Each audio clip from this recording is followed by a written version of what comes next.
How's everybody doing? Monday Morning Quarterback episode 102 coming at you live. Hope you all had a fantastic weekend. I hope you all got to race or got to go to a race or see a race. I know it felt good Friday night to be juggling multiple races on the streams from All Stars and Outlaws and USAC and Knoxville on Saturday. It'll feel even better when I'm at a bunch of tracks. We're going to have our trailer at all the Midget Week races next week, so really looking forward to that. Here recently, I've just been hit the local micro track a couple weeks ago.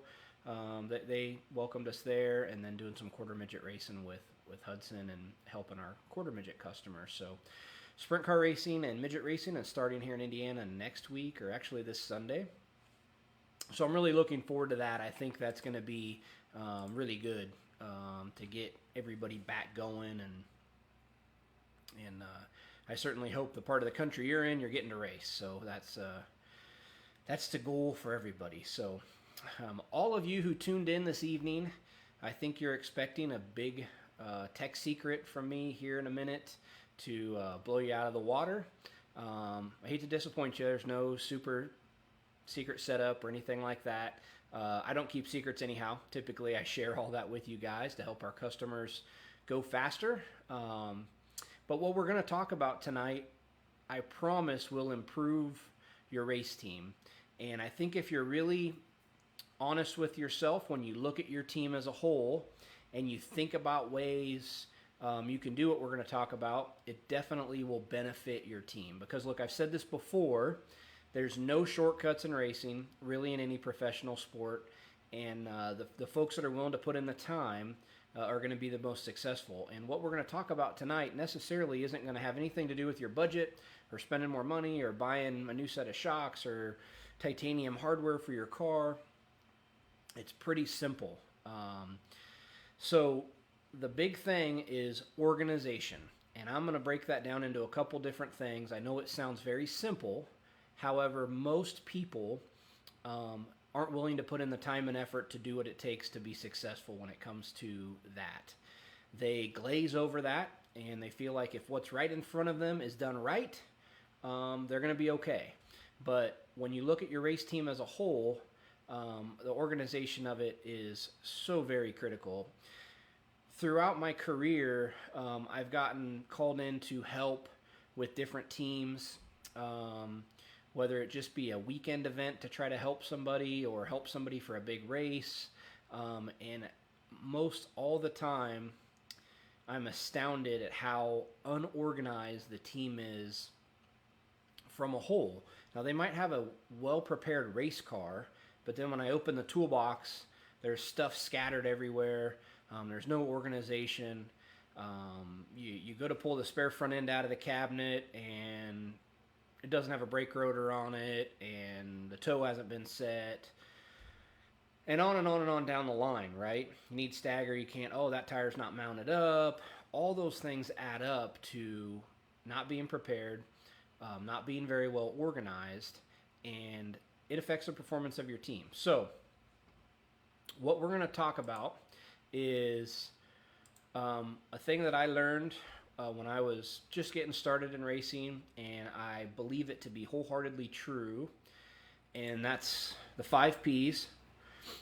The proper preparation prevents poor performance. And that goes all the way down the line, okay, with everything in your race team. So I'm going to break down a handful of items that I feel are very, very important to be successful. And again, you might say, my car's as good as it can be. I'm organized. I got my notebook, and I cut out the foam in my drawers and my toolbox, and my stuff's in there. But if you really look at everything you got, is everything ready? Is every radius rod set? Is the generator been serviced? Is everything ready before you leave the shop? And I know most of us, full-time job, family, and racing is a hobby or passion for us. But something I told Hudson this weekend is racing's fun, but winning's a hell of a lot more fun. So let's do everything we can to win, right? We're here for fun, but it's a lot more fun when we win. So these are the things that I feel are most important. Be ready when you leave the house.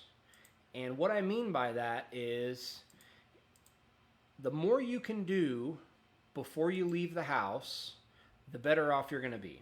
So obviously your race car needs to be prepared and ready before you leave your shop. But you also need to have everything else organized. Think about a checklist you can have every week to make sure that you're not scrambling around on load day to go to the races. Some of us rush home from work on a Friday and hook up to the trailer and go. So what can we do to best utilize our time to be ready when that comes? And Pit Logic can help you with that. We've got a lot of great checklists in there. But that's number one, is be ready when you leave the house. Do all the work you can in a controlled environment and be ready. The number two is be confident in your setup. So when you roll into this racetrack, whether it's a place you race every week or you're going somewhere new, make sure that your baseline setup is as good as you feel it can be. You're putting your best foot forward. You've reviewed previous notes. You know this works. You feel good about this. If you're going to a new track, reach out to a local or a buddy who's been there. Make sure you have the right gear in the car and you're putting your best foot forward when you head to the track. So be confident in your setup, because if you unload bad, typically it's going to be a rough night. So you want a hot lap and feel good about everything and then move on from there. The third thing on there is have a race day checklist. And so that should include anything and everything you need to be successful that day at the track. So make sure you've ran through a few scenarios of, if this happens, these are the adjustments we're going to make. All the way down to that your driving equipment's in the trailer. You got cold drinks for your crew, a few beers in there to celebrate after you win. All of it, right? Have a checklist that everything's loaded and you got a game plan going into race day. And the last thing on there is to have a positive attitude. So at the end of the day, you're the leader of the team. No matter what gets thrown at you through the day, you can make the situation better by having a positive attitude. If you're the driver, that's going to help you. If you're the mechanic, keeping your driver motivated, having a positive attitude goes a long way with race car drivers. And some of the most successful crew chiefs I know are successful because they're great at motivating drivers. When their driver straps in the car, they know the setup's good. They know they got the fastest race car rolling onto the track. And whether they do or not, that's what their crew chiefs made them believe, and they're going to get more out of it. So keep good notes, okay? Make the most educated decision possible throughout the night, okay? And that goes to my last thing. Sorry, I said that was my last, but my last thing is making the right adjustments when it counts. And so if you have a good notebook and you have a game plan throughout the night, depending on which way the track goes, or throughout the day, depending on which way the track goes, you're going to be able to make the right adjustment when it counts, okay? I see so many races where top 10 are almost the same speed, and who makes the right adjustment come a main time to give their driver, their car, their team the best chance to succeed. And I think the more educated you can make those choices when it comes to setup in the main, so the more detailed your notes are, the more organized you are, you'll be able to fall back on past notes and really put a good setup under the car based on history, not based on guessing, and that's going to give you the best chance to be successful. So that kind of covers what I wanted to talk about tonight. I know it seems simple, but the majority of the teams phone it in, right? They don't put in the effort to do it. I'm a huge football fan. Most of you guys know that. New Orleans Saints, who dat? And look at a guy like Drew Brees. Obviously, someone like Peyton Manning, way better physical attributes, more arm strength, taller, this long heritage of winning quarterbacks with his dad being an NFL quarterback. And for argument's sake, Drew Brees has been just as successful, in my opinion, more successful, and it's simply because nobody in the league works harder than Drew Brees at his craft, right? Here's this short, 6-foot tall guy, Played college football at a small school, but when he got to the NFL, he really grounded out every day, and that helped made him be successful. And it's the same thing in racing. The guys that are willing to put in the time and grind it out are going to be successful. Not all of us have God-gifted abilities. Not all of us have those special things, but if you work hard at it, you can definitely be successful. So, John Randall, keep it simple. Yeah, and that reiterates something that Mark Smith said that a customer called and asked me about last week. He said, when you talk to Mark Smith, he said he starts the same setup at every track. Is that true? And I said, yeah, I believe it's true. When I worked for Sammy Swindell, we started with the same shocks, torsion bars, block height, every single track in the country, from a quarter mile to Eldora. The only thing that we changed was gear and stagger. That was it. Every night we hot lapped on the same setup. And basically, if you do that, your driver's going to be able to give you good, concise feedback because it's not something totally different every night. So yeah, Randall's KISS, keep it simple, stupid, is a good. I first learned that saying in high school football. I had a coach who was keep it simple, stupid. We had like 10 offensive plays, 3 yards in a cloud of dust. We're going to do these 10 plays perfect and run the ball up their throat, and they're not going to be able to stop us. So I learned that in football. That always reminds me of high school football. So anybody else have any questions pertaining to tonight's topic? Anything else? I want to give a shout out to all the micro youngins running our product. There's so many of you. I know I'm going to forget some, but man, when I try to do Instagram and Facebook stories throughout the weekend when folks win on our stuff. We're fortunate to have so many people winning now. I can't make an official Facebook post for every single one during the week. So I thought a good way to acknowledge these is when people tag us, I'll do Facebook and Instagram stories.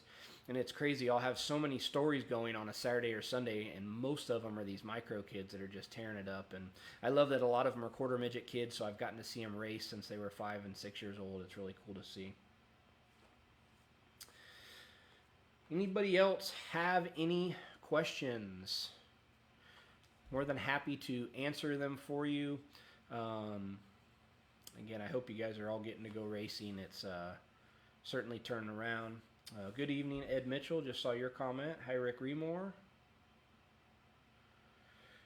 Steven, difference in running the bump spring versus the progressive kit. Okay, so in my opinion, the progressive kit is still the better of the two. The downside is it's very tall. So it measures just over 3 inches tall, and a lot of applications that's too tall. By the time we put that bump stack on there, we don't have enough room to get the bump gap we need. And if you don't get the right bump gap, it's not going to work good. So we started going down the route of the spring for folks that couldn't fit the progressive kit on their cars to have a good, nice option. And I really, really like the bump spring we've found with Eibach, and now we're making our own hats that will fit inside our bump rubber cup and things. So I think for the micro guys, I think the bump spring is a better option because it's almost an inch. It actually is a little over an inch shorter than the progressive kit. And so we got a handful of really, really fast micro folks that are running it and love it. We do have some sprint car guys on the bump spring now too. So we're starting to experiment back to back the progressive kit to the spring. And we still are, I feel like you're shooting at a little bigger target with the progressive bump rubber kit versus the bump spring. However, certain applications, depending on where the shock tower is on the car, the length of the shock, like the D1 Micros, for instance, we work really closely with those guys. Love Jake and everything those guys are doing. And we just couldn't get the progressive kit to work. He moved the shock mounts on his cars. We did some different things. We just couldn't get the height that we needed. So the progressive spring worked great on their cars. So that's a good example. So hope that answers your question. I think you guys are doing some sprint car racing now, so you probably have enough room for a progressive kit. But if you don't, if you put that 3-inch kit on and you can't get to the bump gap that we call out for, you might want to look at the springs. So we do have some sprint car guys running the springs. So And we're working on some taller packers as well. So I had a micro customer this weekend, use the spring, love it, and I was looking for some taller packers. And so I've ordered some different materials in to make some thicker packers. In the past, when we tried to do like 1/4 inch and thicker packers, it was really hard to get them on and off the shaft. So we got some different materials to try to make them a little more pliable to get on and off the shock easier. Cool. Anybody else have any questions? Where are we going next? Midget week next week. We'll have our shock trailer at all the nights. I think T-Bone's going to do the first couple. My brother's coming into town for my dad's birthday, and so I'm going to spend an evening with him and not hit the first one, but then I'll be at most of the rest of them throughout the week.